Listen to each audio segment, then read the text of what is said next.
I'm Jessamyn, And I'm Meg. and we're your hosts for Surviving UX, where UX designers come to care and share, let it out, and cry design tears. We've been in the design business for 10 years and we've got the scars to prove it. So today we have some really juicy career questions. But first, I'm going to give you guys a quick disclaimer. This program does not represent the experience of a specific company or employee. It does not disclose confidential information about any company or employee, and it's just for entertainment purposes. So I'm really excited about this week's episode. It features questions specifically from students in UX fields. And some of these students are already established in their UX careers and they're going back seeking a degree. Others are career switching and they're just starting out in UX and wanting that degree to kind of like enter the field. So we've collected a bunch of questions. We're going to take a look at those burning questions from those struggling UX students.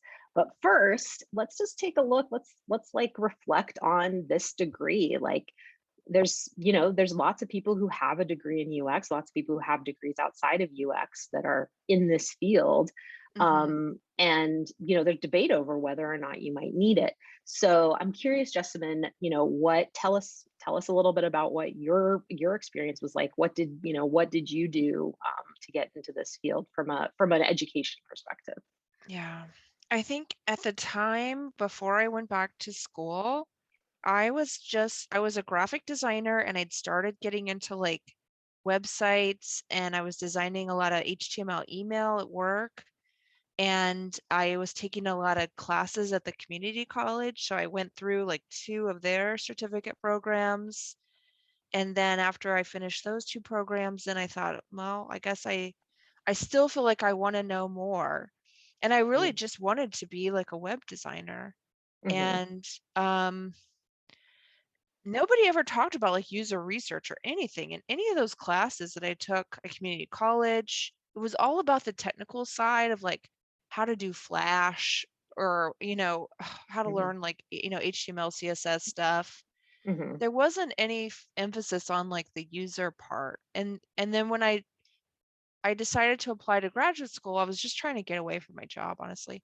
I'd been at my job for like 3 years and I'd had enough. And Mm-hmm. I was ready for something else and I thought I'll go to school. So And what was your degree? Like, what was the name of your degree, or so what school was it in or department? so I went to Carnegie Mellon. I I got accepted into their communication planning and information design program, but I actually didn't apply to that program. I applied to the interaction design program. But when I got my acceptance letter, they said, "We think you're a better fit for this other program." Oh, how And I was like, interesting. okay, sure, whatever. So I accepted my spot. And the programs are pretty much the same. There's just a couple classes that are different, but the program I got accepted into had more writing classes. And actually, those were fun. I liked the writing. And I'm not an engineer, even though I've taken plenty of coding classes and tried to learn to code. It's definitely just not happening for me. So I kind of went with the writing part and the design stuff. And it was like a 2-year graduate degree, full time. It's expensive. Hmm. And I don't know. I mean, the biggest thing that we kind of learned was like all the user research stuff, because up until then, you just designed and people looked at it and they're like, yeah, I like it, or no, I don't like it. That was Hmm. it. And there wasn't really more to it than that. So in grad school, they'd be like, you need to learn to interview people and you need to learn to like observe people, and that was actually the biggest thing about the program was like the design principles and the user research.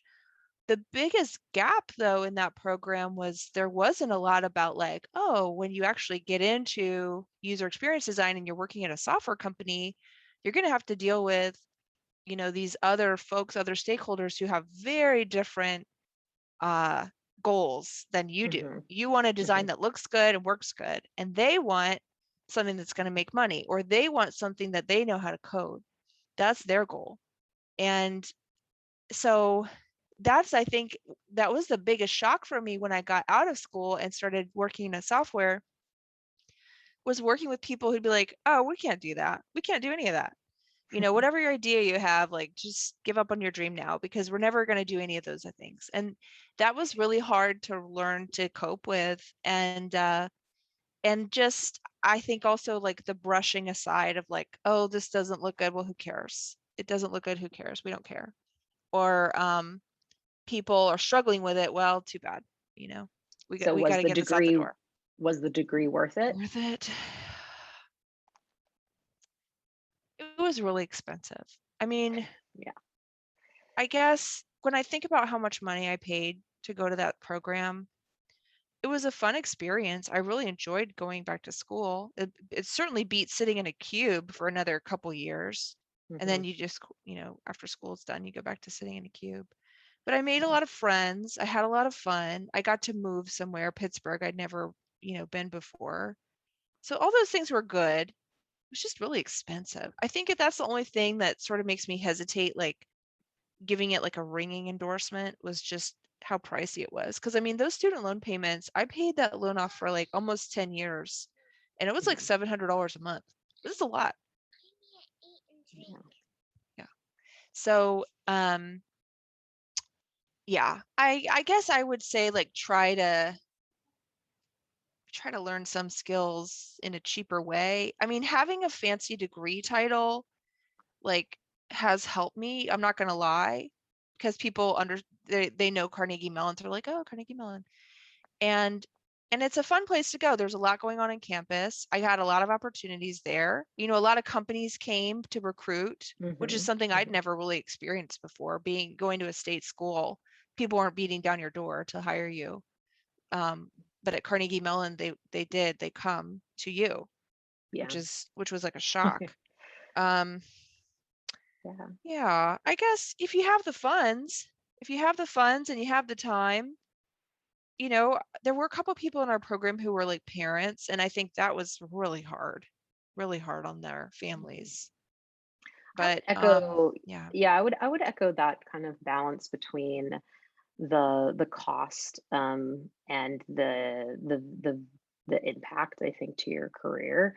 And I'm glad that now it seems like, if I look at the landscape of UX degree opportunities, I do feel like there are maybe some options out there that are not, because there's more programs. I think at the time that I was looking, well, I when I would have gone to grad school for UX, there were places like where you went, Carnegie Mellon, Michigan, UW, Indiana. Like those were the names that I had kind of heard of, and I didn't. I at the time I don't think I knew of any else that were out there. And Hmm. now there's so many more, just because the Hmm. career and the profession has really like taken off. And I think there are programs that are shorter, there are programs that are cheaper, and so it's worth Hmm. evaluating. It's worth evaluating kind of the balance of those those uh, the cost and the student Yeah. loans that you're going to have against against the value that you get out of it, which Yeah. for a lot of people, I mean, for a lot of people it is just having that stamp on your resume or that school Hmm. on your resume. Yeah. And I would agree, you can't lie, it can help. And I think that for me, while I didn't specifically go back to school, graduate school for UX, I was in an HCI program. I was hoping to get my PhD, and I didn't necessarily think that that's where I was headed, UX, but Hmm. I decided that I liked it more than what I was doing. Yeah. I liked, and so I left my program with a master's, and the program at the time did not have a, 1.5, 2 year master's program to get into UX. So I didn't even have that option. But looking back on it, I would have been probably the perfect candidate Hmm. for that type of program, and I probably would have done it. Um, it's hard to say if now, I don't, neither you or I are typically in, kind of making the hiring calls. Yeah. just because we're both individual contributors at this point in our careers. Although I am sure both of us have been involved in hiring processes for other people. I don't know Hmm. how much it sways the hiring managers one way or another, but it certainly Yeah. can't hurt. And so you kind of have to Yeah. look at the trade-off between Yeah. going back. But I will say it's not like another career, and this is for better or worse. It's not like another career like being a teacher or something, Yeah. where it or I'm trying to think, being a speech pathologist, where it's like you really have to have that credential, you have to have that stamp, you have to have those hours. You still can come into this field very Yes. much so on learning on your own. And Yes. then my last thing I want to say is I am a little skeptical, or I've heard a lot about, these kind of predatory boot camps that are out there. So if you're not going the Hmm. route of kind of like a more legitimate graduate institution, be careful and do a lot of vetting around those, because Mm. again, you don't want them to just be taking your money for a stamp that isn't really going to be Yikes. valued quite as much in the hiring process. So anyway, that was a little bit about us, Yeah. about you and me. But let's get into some of these questions from actual students. See if we Yes. can maybe give Ugh. out some help, give out some advice to things they Yes. actually want to know about. So the first question we have up here is, and again, these a lot of students are going back to school while they're still working, or they've been in the field before and they're coming, they're taking a detour to get a degree, so they have this past design experience. Or while they're in school, they're doing internships and getting that kind of on-site experience. And so one of the questions that we had come up was, how do you defend your Hmm. designs, especially with engineers, when what you are working on is their baby? What if they Mm. are not swayed by your research? Yes. Everyone's got a baby.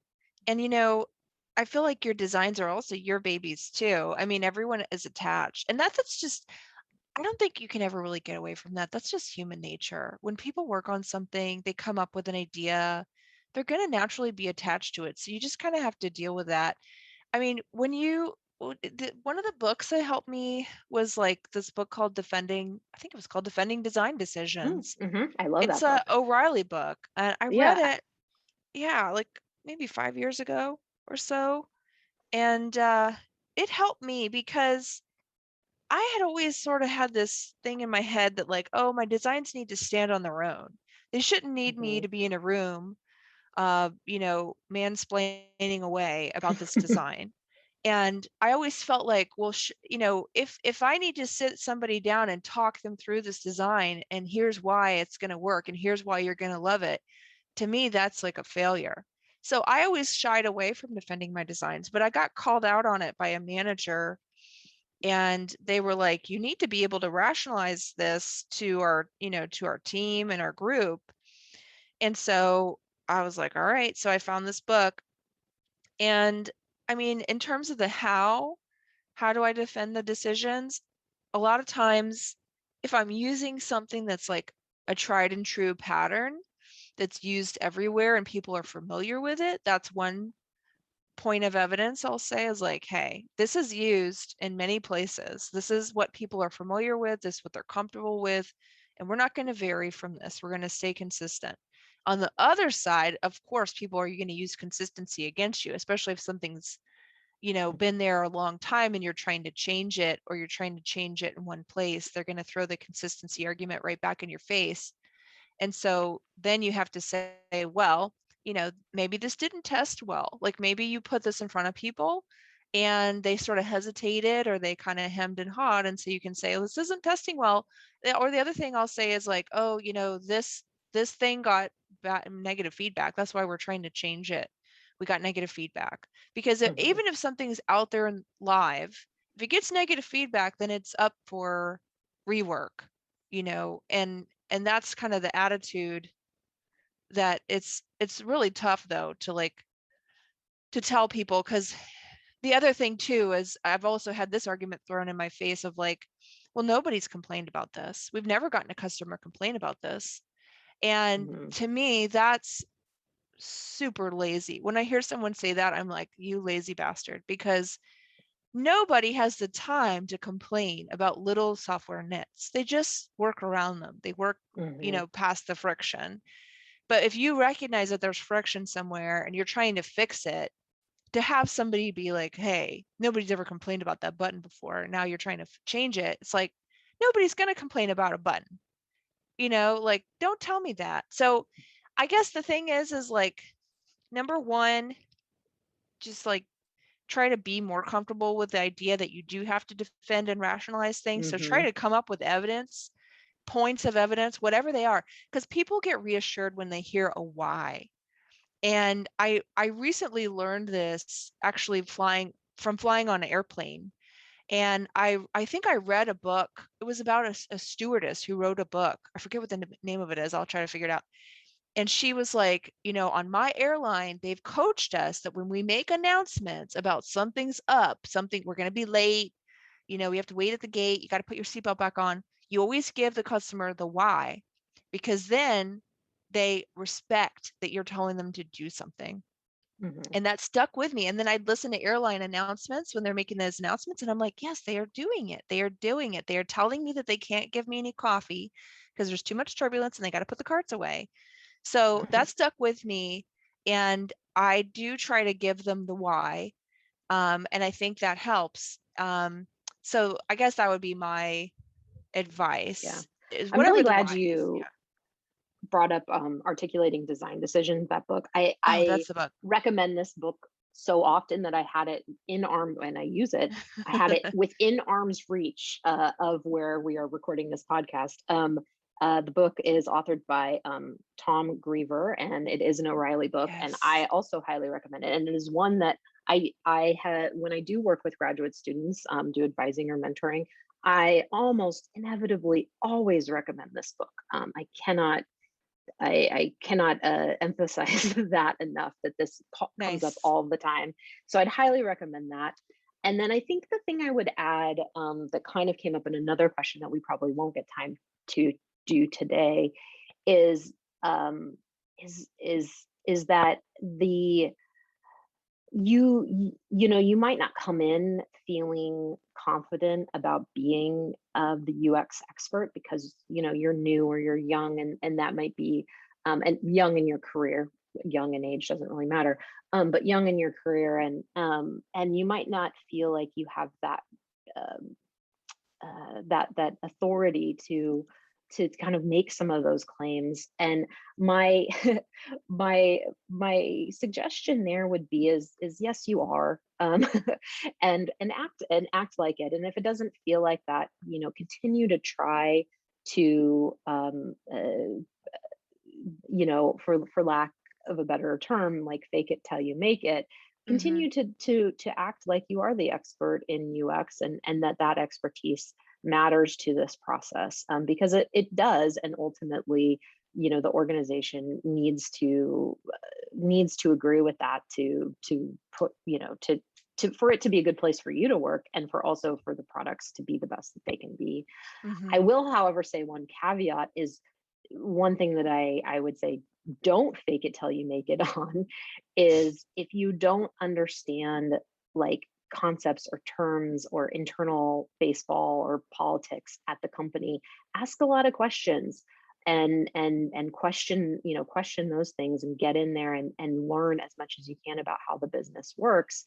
But don't question yourself. And if you're coming in with doing exactly what you're talking about, Jessamyn, which is coming in with a design that you have to be there with and defend in front of people. And if and this is so true what you said earlier, is if you think your designs can just stand on their own and that your job isn't a huge amount comprised of negotiation, you are absolutely wrong. And this is you need to reflect on your profession or your role. But I think the other set of books that has incredibly helped me out in my job are books around negotiation. Mm. One that comes to mind is Never Split the Difference. But I've done a number of negotiation courses specifically because I think that that's such a huge part of our job. I Wow. think if you get better at that, you can feel perhaps a little bit more confident going into those conversations. That's that's great advice. I'm loving that. I want to find a book on negotiation right now and go read it because I'm in the middle of a big one right now at work. I did look up the book about the flight attendant for all who love anything related to flight, and it's called Cruising Attitude: Tales of Crash Pads, Crew Drama, and Crazy Passengers at 35,000 Feet by Heather Poole. So also recommend. All right. Awesome. Nice. Good question. Let's go to the next one. I'm going to read this one. Sometimes I get left alone and they expect a magical UX solution to pop up. What should I do? I don't understand the scope of my work. So, this is so common and it happens at all Hmm. levels. And what happens is when somebody doesn't know what they want, then they leave it to you to figure out. And so that's what's happening when this happens. If someone gives you a little, like very light instructions, very light on requirements, and then they disappear, that means they don't know what they want and they're just hoping to foist it on you so that you will help fill in those gaps. So you're right. They do expect a magical UX solution to pop up. What should you do when you don't understand the scope?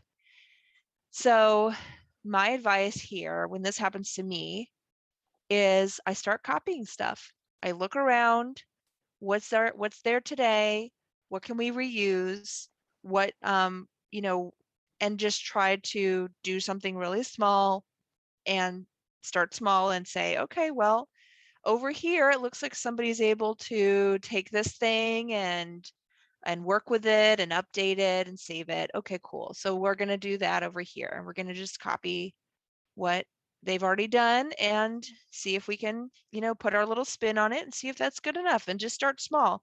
And I wouldn't try to like reinvent the wheel or like come up with some grand vision. I would work very small and very safely, honestly, very safely, because Hmm. that's the key to like getting to the next step of the bigger vision.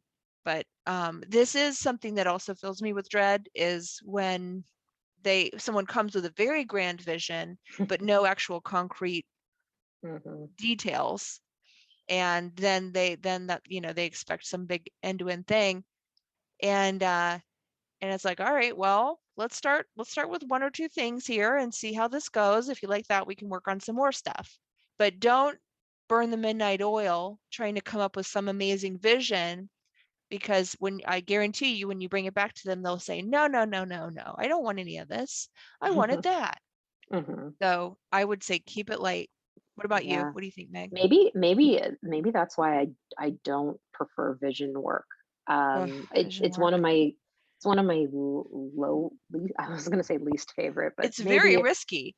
Vision yeah, work is very it's risky. just not my favorite thing to work on. I Yeah. think I think as you've described, like I think maybe that's it. Like I there's too much ambiguity in the scope in the set of you're taking what's in people's minds and trying to some sort of make it concrete visually and outside of their minds, and it's just like I don't know, yeah, there's a lot of potential for just I don't know, wasted time. But Yes. I will say that if you do end up doing something like that, and it doesn't resonate, and if you still think it's good work, you can always keep it around for yourself. You can Mm-hmm. always you can always use that. And in fact, it almost makes a better resume piece if you're looking to, or portfolio piece if you're looking to go somewhere else, because often you can't put something in your resume for a while until it goes live or something along those lines. Mm. If your work ends up being just kind of disregarded as, oh, we're not going to do that, might it might be an easier thing to own as part of like something that you did and you independently worked on.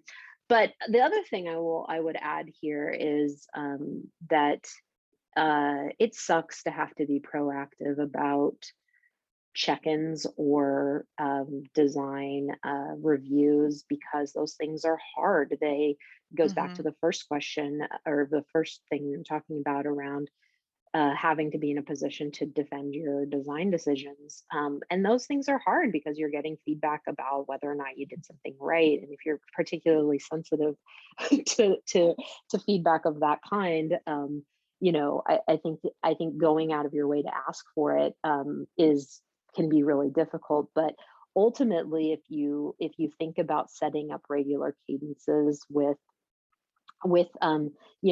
I think you can think about it in two levels. One is like with some friendlies, set up some regular cadences with maybe another designer that you feel really comfortable with, just to talk through, just to Yeah.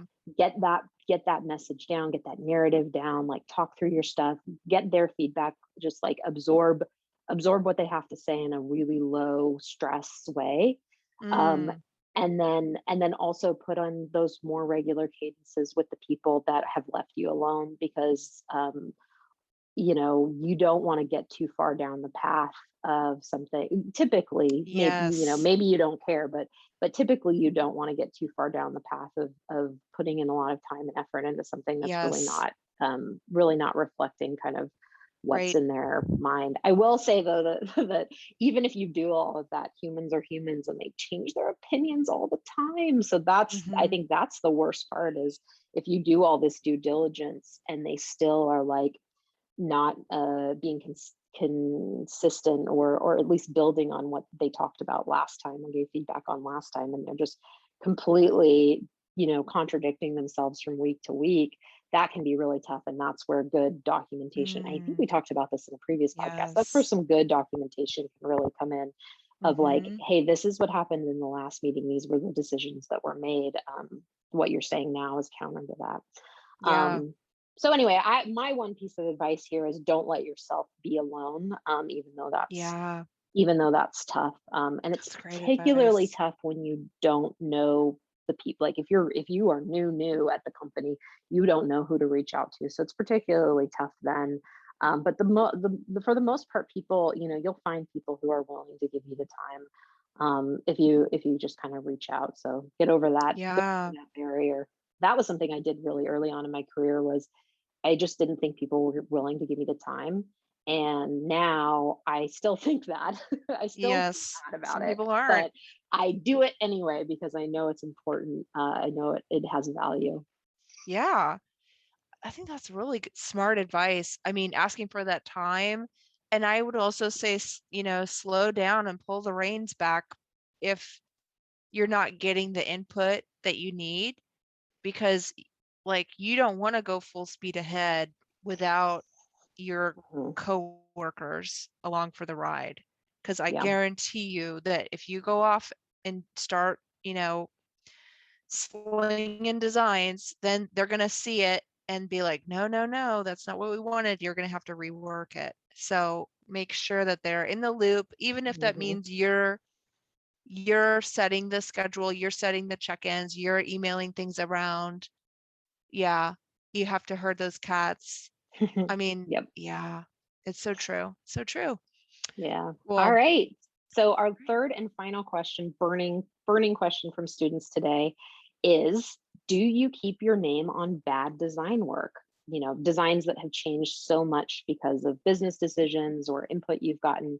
And then another question that came up, was what's the worst design out there that has your name on it? oh Lord. Do I keep my name on bad design work? I mean, sure, because at the end of the day, you worked on it, it's shipped, it's in customers' hands. Everybody is making compromises. That's part of how this goes. This is a team sport, 100%. This isn't, that's the thing that I had to learn, is this isn't graphic design anymore. You're Mm-hmm. not ever going to get 100% of what you want. So let that Mm-hmm. go right now. And it's a win. The rest of your team is going to proudly proclaim that they launched this feature on this date and it went out into the world, and they check the box. Mm-hmm. And whether or not it's everybody's favorite, they're going to get that, they're going to claim credit. So you should too. Claim credit, for that work and that time, even if you made compromises, because it's still a feather in your cap. It's still a career milestone. So I would Mhm. absolutely keep your name on your bad designs. And you know, the worst design that has my name on it that's out there, I'm gonna have to think back. I think maybe the worst design I've ever made for a company, and I don't even know if it shipped, but it was like a reworked progress bar that highlighted every back end process that was going on and put it right in the customer's face so they could watch as it switched from one state to the other while they waited for some process to complete. I don't know what I was thinking. Everyone was horrified by it. It was one of the first things I did out of school. I didn't know what I was doing. And I don't know if it's still in that product or not, but they built it, Mhm. which was kind of funny. They didn't question it. They built it. And then when we demoed it, people were like, what on earth is this? So I hope Oh it's still dear. out there. I hope it's still out there. I have no Yeah. idea. Yeah. There are certainly things, creative things, both in my, in this profession and otherwise, that I look back on that I'm like, yeah, maybe I'd Works. love to strip my name from that. The ones that have to do with my job, I think I reflected on this question earlier, and I was like, the ones that really irk me the most are where I put so much time and effort into building something that worked for a bunch of like corner cases and extreme scenarios. And it just absolutely destroyed kind of like the normal, Mm, I don't know if normal is the right word, but happy a path. more like Yeah. usual, like one customer with one product doing one action, and because we of course had to account for scenarios where we had one customer with multiple products that have multiple criteria associated with them, and they can't go through this flow the exact, they can't go through this flow in 2 steps. They have to go through this flow in 6 steps. I threw everybody through 6 steps because that's, we didn't have time to make more customizable flows. I think those are the ones that are like typically the ones that are heartbreaking to have out there Mm-hmm. with my name on them, because most people are going through those easier flows. Most execs are seeing the easier flows, and then they're Mm-hmm. being like, why is this like this? And it's, Mm, it's like, ugh. um so those would be that's my example of my worst. The one the one thing I would say that I don't do enough of in this job, and I really need to remind myself of doing, is of course you're like iterating you're iterating, making new versions of stuff all the time until you've got uh even sometimes through development. And I think that what I fail to do a lot is copy my artboards and make like mm, copy my artboards, so like that version that I had at that moment in time like yeah. gets preserved, so that I have some sort of way of reflecting on like, Going back. oh Ugh. yeah, at one point we had an idea that maybe wasn't absolute garbage. And to be able, at least for myself, because like you said, I think it is important to take credit for your work, even if it's not what you wanted. But at least for yourself, you can look back at that file and be like, well, at one Yes. point I really wanted it to be like this. It So that's my started one out trick beautifully and it turned is, into garbage. I yeah, know is like make it's sure you copy true, your artboards and to I your want face. everyone to hear this because that word heartbreak, it is in there. That's part of this job. That is doing this job, is that heartbreak, is your baby or whatever is not is going to be born with three arms. That's just how this job is. And Ugh. you have to accept, you don't have to accept it, but that's just then, like, don't beat yourself up if that starts happening, where because Yeah. everybody wants to make their mark. Everybody on the team wants to make their mark.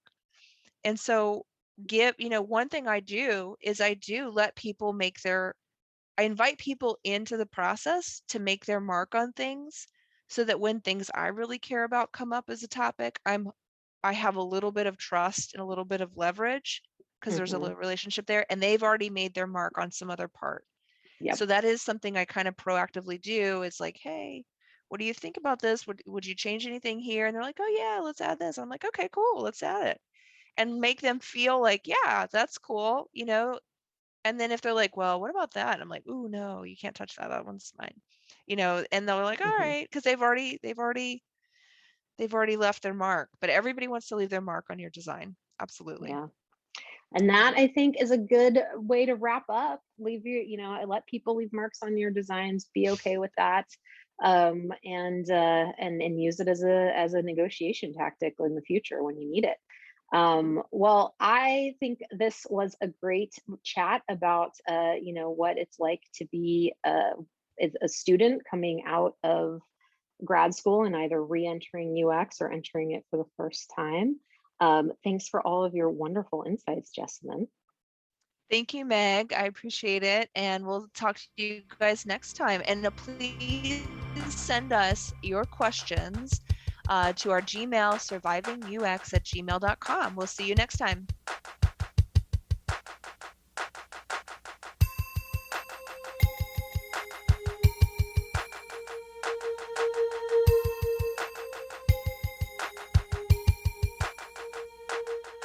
Questions for today's podcast were collected and evaluated by my co-host, Jessamyn Miller. The episode was edited by myself, Meg Kramer. And if our intro music sounds familiar, it's the on hold music for Cisco Phones, Opus Number 1 by Tim Carlton and Derek Deal. It always reminds me of waiting in great anticipation for a researcher and participant to connect and rejoin the conference call for what hopes to be another great UX study. Thanks for listening, and hang in there until next time.